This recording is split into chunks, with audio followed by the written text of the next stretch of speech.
बिस्मिल्लाहिर्रहमानिर्रहीम। मेरे तमाम व्यूअर्स को अस्सलाम वालेकुम और ढेरों दुआएं RKR फूड में खुश आमदीद। तो आज मैं आपके लिए लेकर आई हूँ एक बहुत ही मेहमानों की तवाज़ो का एक दिलकश तरीका और अंदाज, और ये है पर्दा बिरयानी।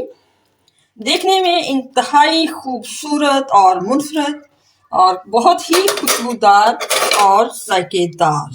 तो देखिए किस कदर कलरफुल और जायकेदार है। तो चलिए अब इसकी रेसिपी स्टार्ट करते हैं।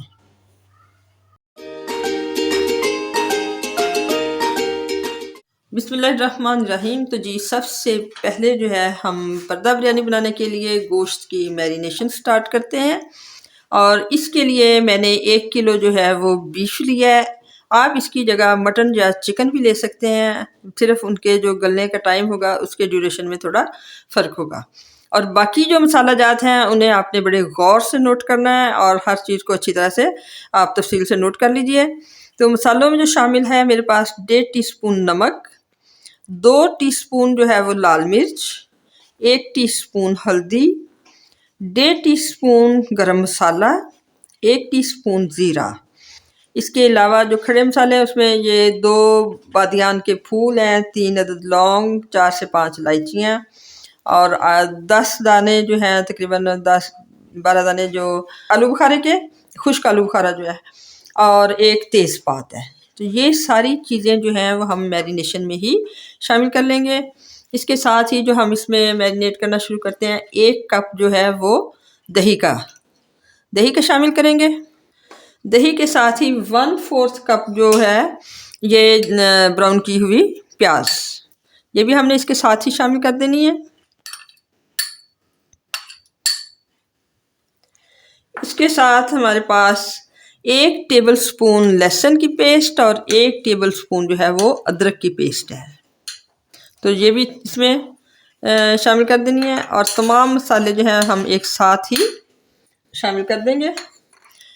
साथ ही ये जो हमारे पास ये तमाम अब मसाले हैं, मैंने इसको इसी तरह से ही इसमें शामिल कर देने सारे के सारे। और इस तरह से अब हमारे कोई और मसला नहीं है, जब हम पकाएंगे तो बस इसको इसी तरह से कुकर में डाल लें। इसके साथ जो 1/2 कप है वो मैंने ऑयल या घी, जो चीज़ भी आप इस्तेमाल करते हैं वो भी इसी में शामिल कर देते हैं। तो ये समझिए कि हमारे गोश्त के तमाम मसाला जात, तमाम मैरिनेशन जो है इसी स्टेज पे ही कंप्लीट हो गई है। अब हमें और कोई झंझट नहीं है इनको बनाने का और मसालों को इकट्ठे करने का और सारा कुछ। तो इनको हम मैरिनेट करके तो कम से कम 15 मिनट के लिए, लेकिन आप ज़्यादा से ज़्यादा जितना आपके पास टाइम हो, 2 घंटे हों, ओवरनाइट हो, और आप इसको रख सकते हैं। आधे घंटे तक अगर आपने रखना है तो आप इसको फ्रिज के बगैर बाहर ही रख सकते हैं। अगर इससे ज़्यादा टाइम आपने रखना है तो आप इसको फ्रिज में रखिए। तो ये देखिए हमारी सारी अच्छी सी मैरिनेशन जो है गोश्त की तैयार हो गई है, और बाकी प्रोसीजर जो है वो इसके साथ हम नेक्स्ट फॉलो करते हैं। इसमें जो है इसके अलावा जो प्याज जाते हैं, तकरीबन 2 से 3 बड़े प्याज हैं, उनको हम ब्राउन करके तो वो तो बाद में फाइनल जो है वो इसके ऊपर स्प्रिंकल करेंगे। और बाकी चीज़ें जो इसमें कोई शामिल होंगी तो वो साथ साथ अब जब इसको पकाएंगे तो इसमें लेमन जूस जाना है तकरीबन 2-3 टेबल स्पून, और टमाटर तो वो हम पकाते हुए शामिल करेंगे। तो ये हमारी मैरिनेशन कंप्लीट हो गई है, और अब हम इसको आधे घंटे के लिए रखेंगे और आधे घंटे के बाद मिलते हैं। तो जब तक हमारा गोश्त जो है वो मैरिनेट हो रहा है तो उस वक्त तक हम पर्दे की रोटी बनाने के लिए जो है वो आटा गूंद लेते हैं। और आटे के लिए मैंने 2 कप जो है वो घर का आटा लिया है, और उसमें तकरीबन 1/2 टीस्पून जो है ये बेकिंग पाउडर शामिल करेंगे, और ये 1/4 टीस्पून नमक, 1 टेबल स्पून जो है वो ऑयल शामिल कर देंगे, और 2 टेबल स्पून जो है वो हम दही शामिल करेंगे। अच्छा, ये रोटी भी बहुत अच्छी सी बनेगी, और अगर खुदा न खास्ता जले ना तो ये खाने के भी काम आ सकती है, और ये बहुत मज़े की बनती है। तो इसलिए हम तमाम इंग्रेडिएंट जो है वो अच्छे अच्छे से डाल के, तो अब हमने इन सबको मिक्स करके तो जैसे हम आम रोटी का आटा या घर का आटा गूंदते हैं, इसी तरह से गूंद लेना है। तो अब मैं इसको गूंदने के बाद आपको दिखाती हूँ कि ये कितना नरम रखना है। बिल्कुल जो आम आटा गूंदते हैं उसी की तरह हमने गूंद के तो इसकी रोटी बना लेनी है। जी तो ये देखिए 2 से 3 मिनट में हमारा ये आटा बिल्कुल गूंद के तैयार हो चुका है और ये इस तरह से बिल्कुल जैसे हम रोटी बनाने वाला आटा गूंदते हैं उसी तरह से ही इसको गूंद लेना है। और अब इसको हम उतनी देर के लिए रख देंगे जब तक कि हमारा गोश्त मैरिनेट हो चुका है। उसको कुक करते हैं, चावल बनाते हैं और ये भी ये फॉर्म में आ जाएगा। तो चलिए अब हम जो है गोश्त तैयार करते हैं। आटा हमारा गूंद के तैयार हो चुका है और अब हम जो है गोश्त जो है पकाते हैं और उसके लिए जो मैरिनेट हुआ हुआ गोश्त है उसको हमने कुकर में शामिल कर देना है। और इसमें जैसे कि पहले ही आपको मालूम है कि तमाम मसाले मैंने इसी में शामिल कर दिए हैं।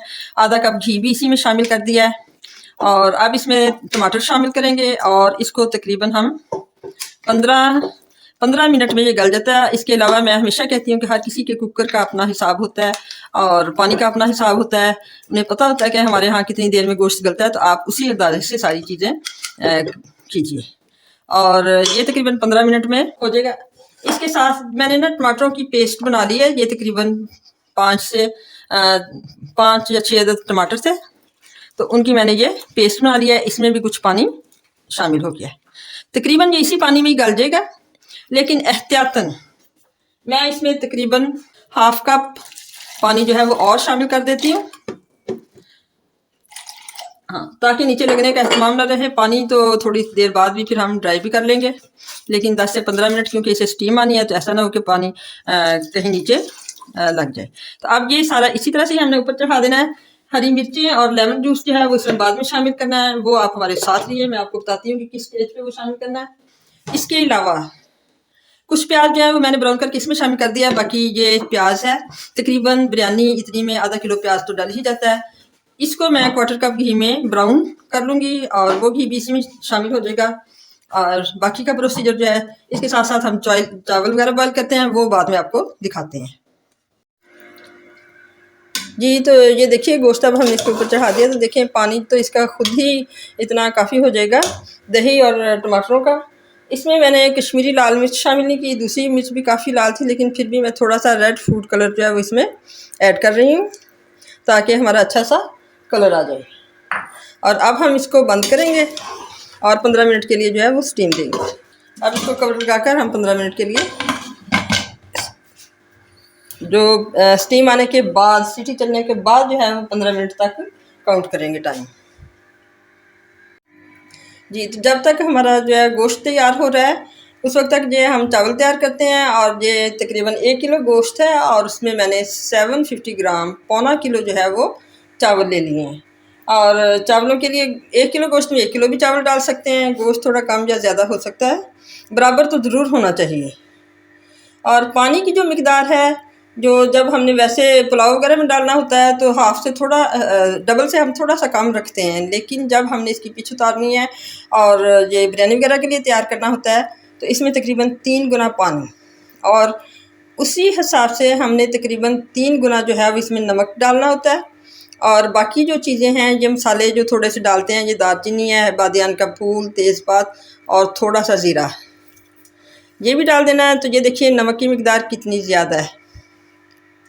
अक्सर शेफ़ जो हैं वो मैंने देखा है यूट्यूब पे, बहुत सारे लोगों ने बिरयानी की रेसिपी बताई है तो 1 से 1.5 टीस्पून नमक वो डाल देते हैं, लेकिन मेरा नहीं ख्याल कि कभी भी इतना नमक चावलों के लिए काफ़ी हो, क्योंकि जब इजाफी पानी निकल जाता है तो चावल हमारे फीके से रह जाते हैं।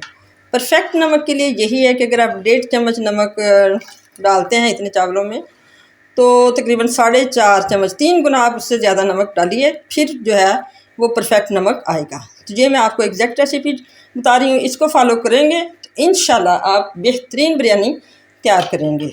और मसालों के साथ साथ हम इसमें 1 टेबल स्पून जो है तकरीबन ऑयल या घी का भी शामिल कर देते हैं। इससे जो है चावल आपस में चिपकते नहीं हैं। और जैसे ही पानी को बॉयल आएगा, तकरीबन आने वाला है, तो हम इसमें चावल शामिल कर देंगे।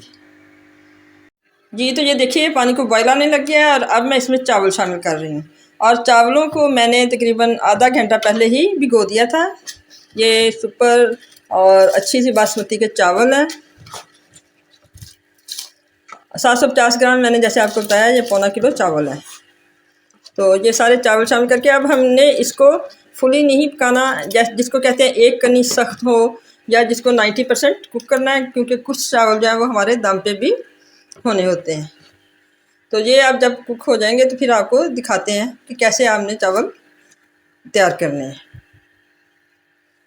जी तो ये देखिए हमारा गोश्त जो है ये तैयार हो गया, 15 मिनट में नहीं तकरीबन 18 मिनट में ये तैयार हुआ है। अब ये जो मैंने प्याज फ्राई किया है, इसका जो इजाफी ऑयल है वो भी मैं इसी में शामिल कर दूंगी, और प्याज जो है वो छान के तो बिल्कुल खुश्क हो जाएगा। ये जब हम इसकी तह लगाएंगे तो उसमें ये डालते जाएंगे। तो ये सारा प्याज जो है हमने छान लिया और इसको बटर पेपर पे डाल के तो ये ड्राई कर लेंगे। और इजाफी ऑयल जो मैंने पहले ऑयल जो है वो हाफ कप डाला था, इस तरह से ये इसमें तकरीबन पौना कप जो है वो ऑयल शामिल हो गया। अब इस स्टेज पे मैं इसमें हरी मिर्चें शामिल कर दूंगी। तकरीबन मैंने जो है वो 10 से 12 हरी मिर्चें ली हैं, और कोई लोग दम के टाइम हरी मिर्चें शामिल करते हैं, लेकिन इस तरह से इसको हरी मिर्चों को शामिल करके हम इनको थोड़ा सा दम दे देंगे तो ये ज़बरदस्त वो फ्राई भी हो जाएंगी और उनका टेस्ट भी बहुत अच्छा आएगा, कच्चापन भी नहीं रहेगा और मसाले में बिल्कुल सेट हो जाएंगी। इसके साथ ही हम इसमें लेमन जूस जो है वो शामिल करेंगे। इसमें हम तकरीबन 2 टेबलस्पून जो है वो लेमन जूस इस टाइम पे हम शामिल कर देंगे। और जो भी नमक मिर्च मसाला आपने अपने हिसाब से एडजस्ट करना है, तो यहीं पे आप पहले तह लगाने से चेक कर लीजिए, कोई कमी बेशी हो नमक की, मिर्चों की या किसी भी चीज़ की, तो वो आप इसमें डाल के तो इसको 1-2 मिनट फ्राई कर सकते हैं। तो ये हमारा बिल्कुल तैयार हो गया गोश्त। और चलिए अब हम जो है वो रोटी तैयार करते हैं पर्दा बनाने के लिए, और फिर बाकी नेक्स्ट प्रोसीजर करते हैं। जी तो ये देखिए हमारे चावल जो हैं वो बॉईल हो गए हैं और किस कदर खिले खिले और खूबसूरत बने हैं। तो चलिए अब हम रोटी बेलते हैं, और रोटी बेलने के बाद आपको नेक्स्ट प्रोसीजर जो है वो दिखाते हैं। जी तो हमारे चावल और सालन जो है वो तैयार हो चुका है। अब हम रोटी बेलते हैं। तो ये देखें, ये इतने सारे आटे की क्योंकि काफ़ी कढ़ाई में पूरी आनी है, तो बड़ी सी रोटी बेलनी है हमने, और इस तरह से ये सारी, इसको आप इस तरह से मर्जी बेलिए, गोल भी होने की कोई ज़्यादा ज़रूरत नहीं है क्योंकि हमने पर्दे के तौर पर ही इस्तेमाल करनी है। तो चलिए ये सारी रोटी बेल कर आपको दिखाते हैं नेक्स्ट प्रोसीजर क्या है। ठीक है, हमारी रोटी जो है तैयार हो चुकी है बेल के, और ये तकरीबन इतनी सी मोटाई है क्योंकि इसमें दम भी आना है सारे चावलों को, और एकदम से जल नहीं जानी चाहिए, इसलिए ये थोड़ी आम रोटी से मोटी होती है। और अब हम इसको पैन में लगा के दिखाते हैं। तो रोटी तैयार करने के बाद हमने अपने बर्तन को इस तरह से ग्रीस कर लेना है, अच्छी तरह से सारा ऑयल लगा लेना है। अब हम आपको बताते हैं कि इसमें रोटी को किस तरह से लगाना है। ये तो अब हम इसको पैन में रोटी को लगाते हैं। इसको पहले ये इसकी हमने इस तरह से चोहरी तय कर लेनी, दोहरी कर लेनी है, उसके बाद इसको चोहरी कर लेनी है। उसके बाद हम ये बर्तन रखेंगे और उसके अंदर इसको रख के तो सारी तह को खोल के लगा देंगे।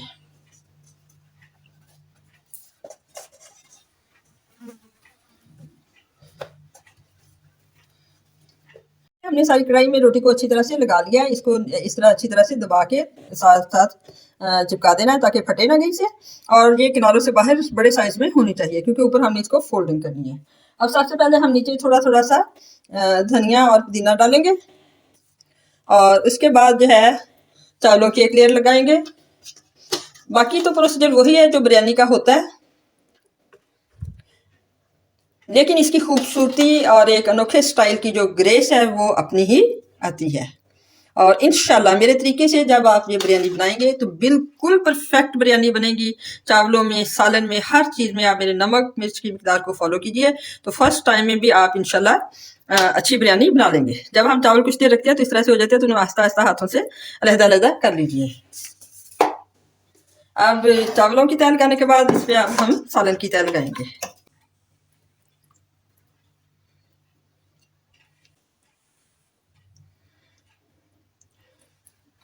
तो इस तरह से गोश्त की सारी अच्छी तरह से हम तय लगाने के बाद दोबारा से चावलों की तय लगाएंगे, और सारी तहें इसी तरह से कंप्लीट करेंगे। अब इसके ऊपर जो हमने प्याज ब्राउन किया हुआ है वो भी डालेंगे, और धनिया और पुदीना डालते जाएंगे, और सारी तहें इसी तरह से लगाते जाएंगे। तो अब ये प्याज भी इस पर फैला देंगे। हर तह में इसी तरह से हमने प्याज भी फैलाते जाना है, और धनिया और पुदीना भी, जो भी और कोई आपकी पसंद की अगर चीज़ है तो वो भी आप इसमें डाल सकते हैं। धनिया और पुदीने की खुशबू जो है वो बहुत ही लाजवाब आती है। तो चलिए इसी तरह से तमाम तहें जो है मुकम्मल करके हम आपको दिखाते हैं। तो ये अब हमारी आखिरी लेयर भी लग चुकी है। अब हम इस पे सारी चीज़ें इसी तरह से डाल के तो इसकी जो है फाइनल आपको लुक दिखाते हैं और फिर बताते हैं कि दम पे इसको किस तरह से रखना है। इसी तरह से धनिया और पुदीना भी, पुदीने की खुशबू तो बहुत ही लाजवाब बिरयानी में आती है, इसलिए ये भी बहुत इसका लाजमी इंग्रेडिएंट है। इसके बाद मैंने जो थोड़ा सा इसमें से ऑयल रिमूव कर लिया था तो वो भी हमने ऊपर इस तरह से स्प्रिंकल कर देना है, फिर ये नीचे तक चला जाएगा। और साथ ही साथ ये जो ऑरेंज फूड कलर है ये सेंटर वाली तह में मैंने डाला था, तो ये इस तरह से, और ये लेमन जूस में हमेशा डाल के तो इसको डालते हैं वरना ये फैल जाता है। तो ये सारा हमने ऑरेंज जूस भी अच्छी तरह डाल देना है।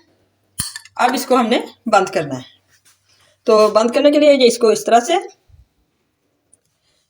खींच के सारा अच्छी तरह से बंद करते जाना है। तो ये देखें किस कदर खूबसूरती से ये हमारी जो है पर्दा बिरयानी जो है माशाल्लाह से तैयार हो गई है। तो ये सारी लेयर्स को अच्छी तरह से देखना है कि कहीं से खुल ना गई हो, और बिल्कुल ये अच्छी तरह से बंद हो गई। इसको ज़रा प्रेस कर दीजिएगा तो ये बिल्कुल बंद हो गई है। अब हम इसको दम पे रखते हैं जी। तो इसको अब हम 3 मिनट तक जो है वो हाई फ्लेम पे दम देंगे, और जब इसको देखेंगे कि ये रोटी हमारी अंदर से हिलने लगी है तो फिर इसको पलट कर और दूसरी साइड से फिर 4 से 5 मिनट तक दम पे रखेंगे जी। तो ये देखिए 3 मिनट हो चुके हैं इसको, और अब आप इसको हिला के देखिए तो ये देखिए बिल्कुल ये हमारी बिल्कुल हिल रही है। और अब हम इसको पलट के तो आपको दिखाते हैं कि ये पलटकर हमारी किस कदर खूबसूरत जो है वो रोटी तैयार हुई है। और ये रोटी हमने ज़ाया नहीं करनी, बल्कि ये बहुत ही टेस्टी रोटी है, ये आप ऐसे ही खा भी सकते हैं। और अब इसको हम 4 से 5 मिनट के लिए मीडियम फ्लेम पे दम देंगे और इसके साथ ऊपर से कवर कर देते हैं। तो चलिए मिलते हैं 5 मिनट के बाद जी। तो देखिए ये हमारी पर्दा बिरयानी बनकर तैयार हो गई है, और देखिए इस पे किस कदर खूबसूरत कलर आया है और कितनी अच्छी इसकी फाइनल लुक आ गई है। तो अब हम इसको कट करते हैं। तो देखिए माशाल्लाह कितनी अच्छी तरह से ये बनकर तैयार हुई है, और मैं अभी आपको इसकी फाइनल लुक दिखाती हूँ। तो देखिए रोटी भी माशाल्लाह से बहुत अच्छी तैयार हुई है, और ये देखिए जनाब अंदर से क्या खुशबुएं निकल रही हैं और कितना प्यारा कलर आया है। तो इस ऐसी प्यारी और जायकेदार बिरयानी बनकर तैयार हुई है, और आप मेहमानों की तवाज़ो कीजिए, और इंशाल्लाह मुनफरद स्टाइल से जब आप मेहमानों की तवाज़ो करेंगे तो बहुत ही दाद पाएंगी और आपकी सब आपकी तारीफें करेंगे। ये देखिए तो इसके तमाम कलर, तमाम रंग, और किस तरह ये किस कदर चटपटी और चटखारेदार और मज़ेदार जो नज़र आ रही है। अगर आपको हमारी ये रेसिपी पसंद आई हो तो दुआ में याद रखिए हमारी इस कोशिश और काविश की जो है हमें दाद दीजिए, और दाद देने का एक ही तरीका है कि चैनल को सब्सक्राइब कीजिए, लाइक कीजिए, शेयर कीजिए, और मिलते हैं किसी नेक्स्ट रेसिपी के साथ। अल्लाह हाफिज़।